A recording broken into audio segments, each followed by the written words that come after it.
Buenos días, familia. La pregunta del millón. ¿Estamos en una burbuja hipotecaria?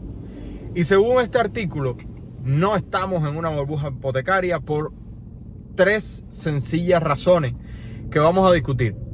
Y a pesar de que tienen razón en mucho de lo que dice el artículo, hay algunos aspectos que todavía, a pesar de que no se han visto, están en camino. Entonces, vamos a ver estos tres aspectos del día de hoy que nos dicen si estamos o no estamos en una burbuja hipotecaria, pero más importante, si se va a crear y por lo tanto afectar el precio de las propiedades, a pesar de que yo trato de explicarles todo el tiempo de que no se trata solamente del precio. Vamos allá. Dice Keep Current Matters, no estamos en una burbuja hipotecaria.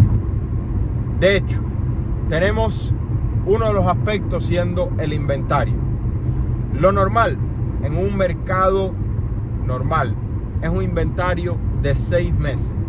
¿Qué significa este aspecto número uno? Un inventario normal de 6 meses, que al ritmo al que se están vendiendo las propiedades, la cantidad de propiedades actuales en el mercado se acabarían por completo en 6 meses. Eso es históricamente lo que se ha dicho que es un inventario normal.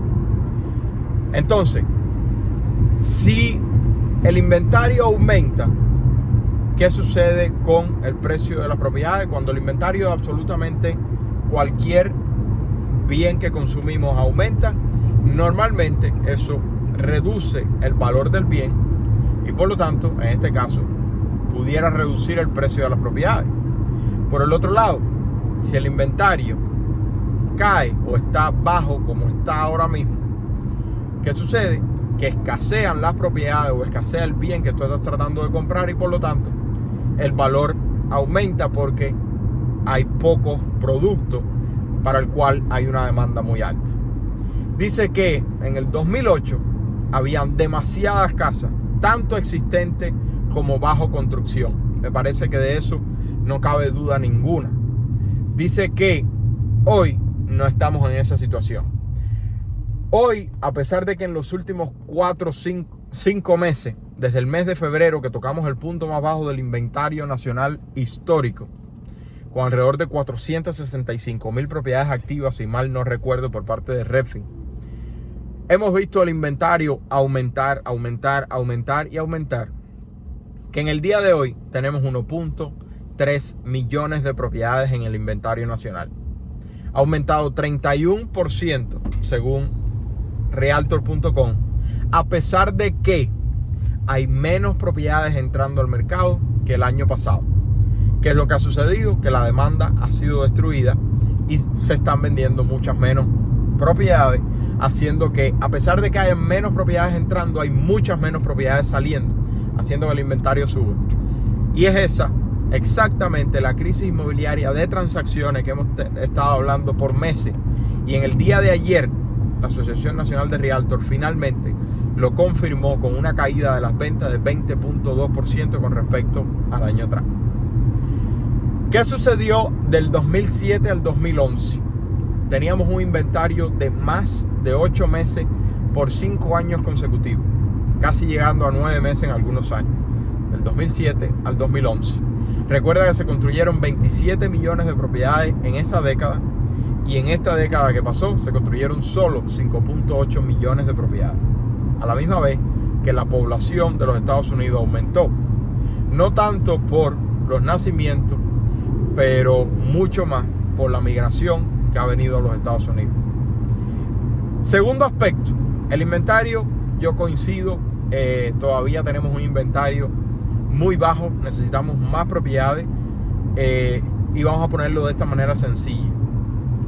Si la Reserva Federal hace un cambio como el que hizo hace 4 meses en su política económica, reduce las tasas hipotecarias, aguántate, Pepe, que los precios de las propiedades que tanto tú miras van a volver a dispararse porque no hay suficiente inventario.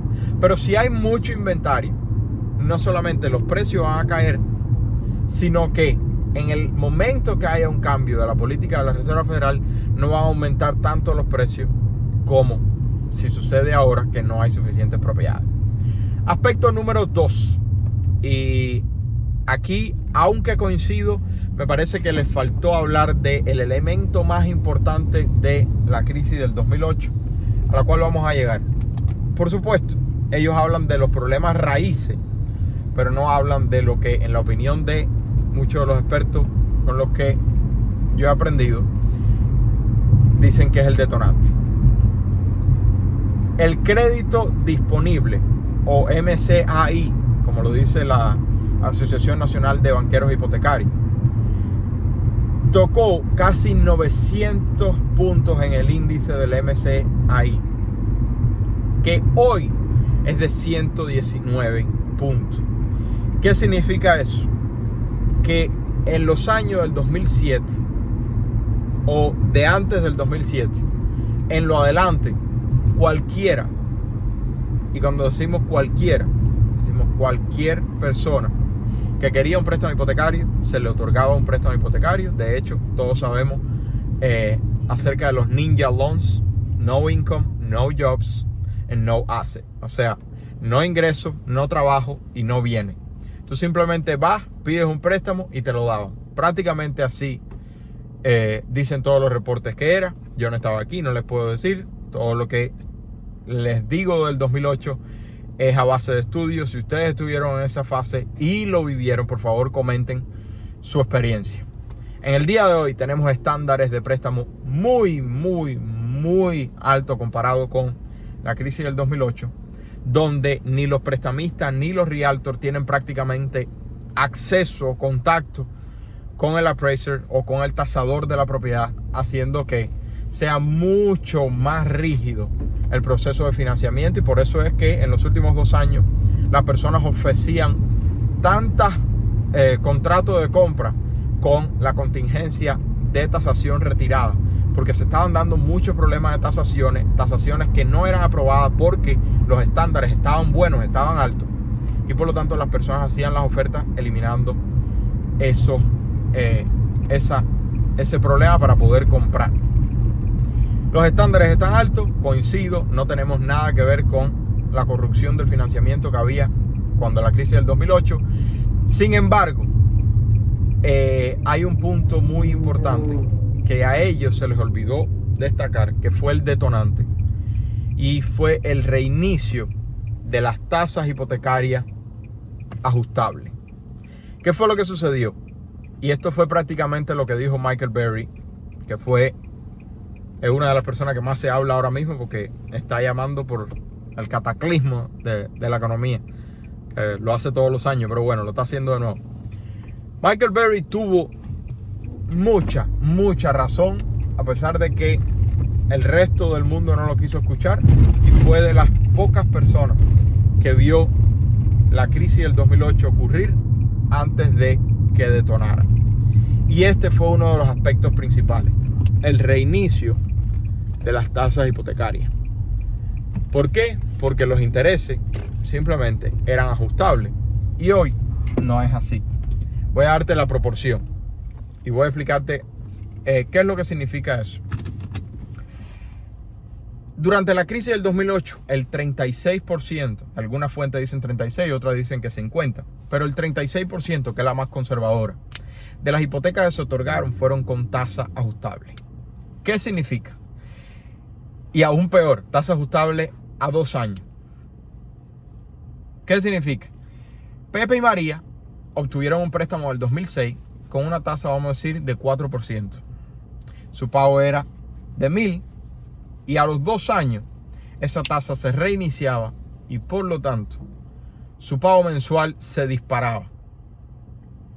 Ahora, aún peor, en el momento en que Lehman Brothers entra en problemas, se reinician esas tasas, más vendedores entran al mercado, se reduce, aumenta el inventario, se reduce el precio de las propiedades, y más personas tienen problemas para pagar por la crisis económica. Pero aún más grave que eso es el hecho de que incluso el que sí pudo continuar pagando su hipoteca cuando se reinició la tasa, decidió dejar de pagarla por el simple hecho de que no tenía sentido, ya que obtener una nueva casa con un valor más pequeño, un pago mensual más pequeño, tenía más sentido que continuar haciendo un pago tan alto en una hipoteca que había aumentado su pago mensual por el reinicio de la tasa hipotecaria. En el día de hoy, la hipoteca de tasa ajustable comenzó en el año, en enero, a 3% de la cantidad del total de las compraventas que se hicieron. Sin embargo, comenzó a subir en el momento en que se dispararon las tasas hipotecarias fijas por la Reserva Federal y comenzaron a subir, que tocó hasta 12% del total de las transacciones que se dieron, de las hipotecas que se dieron.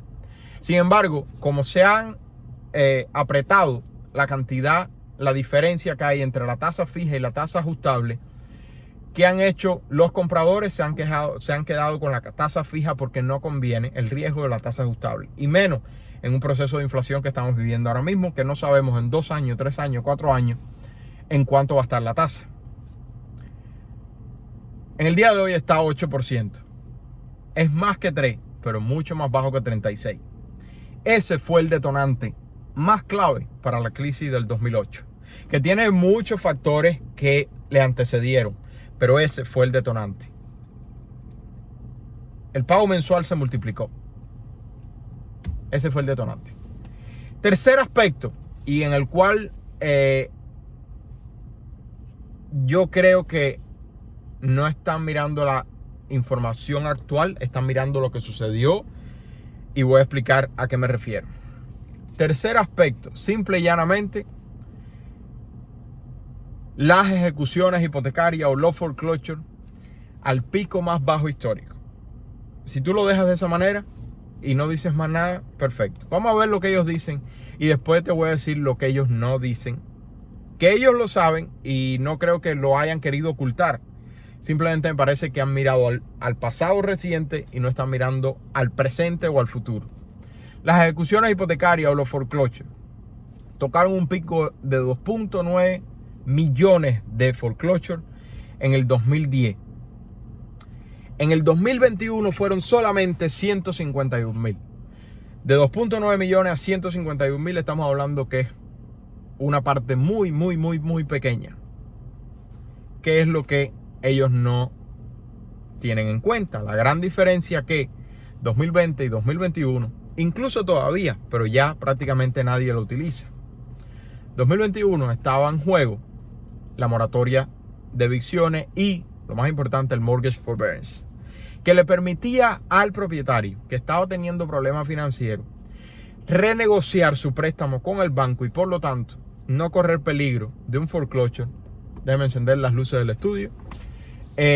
No correr peligro de un foreclosure porque el gobierno le había pedido a los bancos que renegociaran con sus propietarios por el simple hecho de una cuarentena forzada para una emergencia sanitaria. ¿Qué sucede? Que desde que ha empezado el 2022, menos personas están aplicando para el mortgage forbearance, más está retomando el curso regular del proceso de foreclosure y han estado aumentando. Voy a decirte las cifras actuales. Junio se dieron 23,000 foreclosure iniciadas y julio, el último reporte que tenemos, 35,000 foreclosure iniciadas. Ojo, vamos a decir 35 por 12, eso nos da alrededor de 400,000. A pesar de que sea mucho más que el 2021, que fue un momento súper extraño que no entiendo por qué se compara con el 2010, donde tuvimos 2.9 millones de foreclosure. El hecho de tener una tasa anualizada de 400,000 foreclosure, con este aumento que dio en julio, de 23 en junio a 35,000 en foreclosure en julio, significa que la normalidad está regresando al mercado. Sin embargo, continúa siendo una parte muy ínfima de las propiedades.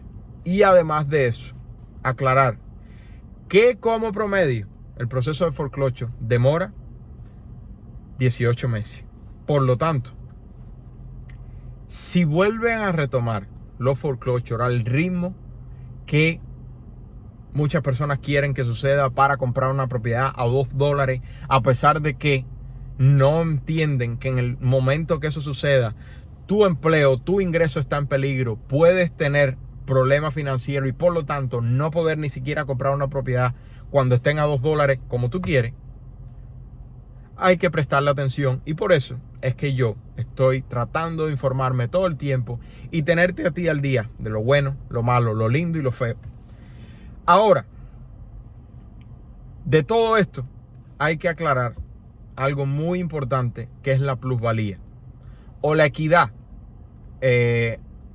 Yo muchas veces le llamo equidad y para mí es normal. Yo he buscado equidad en el significado y es lo mismo que equity en inglés, pero bueno, ustedes dicen que es plusvalía, voy a tratar de decir plusvalía.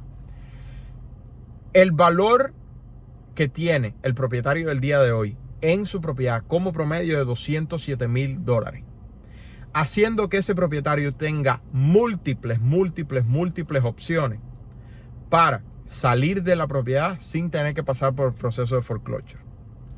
Moraleja, es poco probable que tengamos una crisis de foreclosure. Yo voy a mantenerte informado, pero es poco probable que tengamos una crisis de foreclosure. Hay que continuar mirando el hecho de las tasas ajustables que no continúen aumentando. Y la pregunta es, teniendo en cuenta el inventario, teniendo en cuenta el crédito disponible y las tasas ajustables, y teniendo en cuenta el proceso de foreclosure y la plusvalía actual, ¿qué crees que vaya a suceder con la burbuja hipotecaria que muchas personas están pensando que está sucediendo? Y por lo tanto, ¿qué crees que vaya a suceder con el precio? Pero yo quiero que tú entiendas que el precio no es lo importante. Es el pago mensual y sobre todo, si tú controlas tu situación financiera y compras una propiedad como house hacking. Voy a explicarte.